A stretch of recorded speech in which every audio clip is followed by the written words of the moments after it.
주님이 주신 이 본문 말씀은 세베대의 아들들의 어머니의 청탁에 대한 주님의 반응이었습니다. 오늘 본문에 나오는 이 이스라엘 민족, 더 정확히 말하면 이 히브리 민족도 사실 우리 한민족하고 유사한 역사적 질곡을 많이 겪었지 않나 싶습니다. 늘 당하고 주변의 강대국들한테 압제당하고 신음하던 경험들이 우리와 같이 공감을 형성합니다. 예수님 제자들 중에서 현실을 타파하고 벗어나서 보다 높은 곳으로 박차고 올라가고 싶은 마음의 정서는 우리 한국 사람들이나 별반 차이가 없이 동의한 것 같습니다. 그래서 그러던 중에 마침내 서로 눈치만 보던 그들 사이에서 드디어 이 세베대의 아들들이 그들의 속내를 드러냅니다. 마태복음서에는 세베대의 아들들의 어머니가 그 아들들에 대해서 즉 제자들 사이를 이간하는 대용사고를 친 것으로 나옵니다. 여러분, 이 세베대의 어머니의 청탁의 내용이 무엇입니까? 다름 아니라 주님이 예수 그리스도께서 명실공히 세상의 왕이 되시면 자신의 두 아들 야고보와 요한을 좌의정과 영의정의 자리에 좌의정과 우의정의 자리에 세워달라는 말 아니겠습니까? 참으로 다분히 이 세속적인 가치관에서 비롯된 발상입니다. 즉 세베대의 아들들의 어머니는 높고 낮음에 대한 전형적인 세속적 가치관을 지닌 아주 통속적인 여인이었습니다. 그는 세상이 소위 말하는 출세를 통해서 군림하는 자리에 서는 것이 높은 자리라는 인식에 선입견이 있지 않았나 싶습니다. 이러한 모습은 전형적인 세상의 리더십에 의해서 길들여져 있는 모습입니다. 다분히 건강한 리더십과는 거리가 먼 이 왜곡된 리더십에 의해서 다스려진 결과입니다. 오늘날 세상의 리더십의 모습이 어떠합니까? 주님께서는 오늘 본문에서 세상 권세에 대해 말씀하십니다. 예수께서 불러다가 이르시되 이방인의 소위 집권자들이 저희를 임의로 주관하고 그 대인들이 저희에게 권세를 부리는 줄을 너희가 알거니와 하고 표현하였습니다. 우리는 이 주님의 표현 속에 드러난 세상의 리더십의 이 정체와 본질을 깨달아야 합니다. 오늘 세상의 리더십은 크게 세 가지의 가치에 의해서 조종당하고 지배된다고 합니다. 곧 이 권력과 돈과 과학이라는 거대한 힘에 의해서 통제되는 모습이 오늘 세상의 리더십의 본질이라고 합니다. 한때는 자본주의니 사회주의니 하는 이념이 세상의 리더십을 지배했으나 이제는 그러한 이데올로기의 시대는 이미 그 한계를 드러내고 역사의 뒤안길로 떠내려갔습니다. 오늘의 삭막한 현실은 떠나간 이념의 시대가 그리워질 지경입니다. 여러분, 먼저 이 현대인의 뇌리에 크게 자리 잡고 있는 것 중 가장 큰 것 중에 하나는 어떻게 권세를 누리는가 하는 권력지향의 요소입니다. 그래서 엘빈 토플러라는 학자는 그의 권력의 이동이라는 책에서 권력, 곧 힘의 흐름과 그 동선, 그 움직이는 그 자리를 따라서 인류 역사는 함께 움직였다고 해도 과언이 아니라고 그렇게 이야기했습니다. 오늘날에는 어느덧 이 정보를 장악하는 사람들, 정보가 흘러가는 자리에 바로 이 권세도 더불어 주어지는 단계에 돌입했다고 합니다. 그리고 다음에 또 현대인이 돈이라는 그러한 힘에 의해서 노예가 된 상태라고 혹평합니다. 참 그렇게 이야기해도 과언은 아니죠. 상담을 하던 중에 이 빌리 그레이엄 목사님이 이렇게 말했습니다.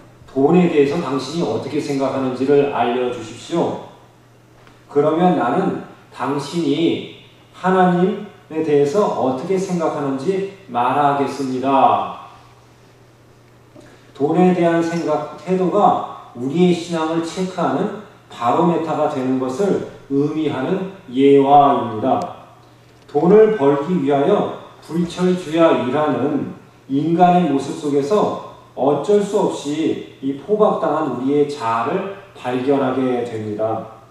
작년에 만난 이 케네디엔 교회 목회자 한 분이 우리 서구 사람들은 하나님 대신에 돈을 섬기는 자들이 많습니다. 라고 고백하던 말이 지금도 뇌리에 생생합니다. 여러분, 또한 마지막으로 더불어 이 현대인의 가치관은 이 과학지상주의라고 합니다. 즉 과학지상주의는 어떤 의미에서는 능률주의고 실용주의입니다.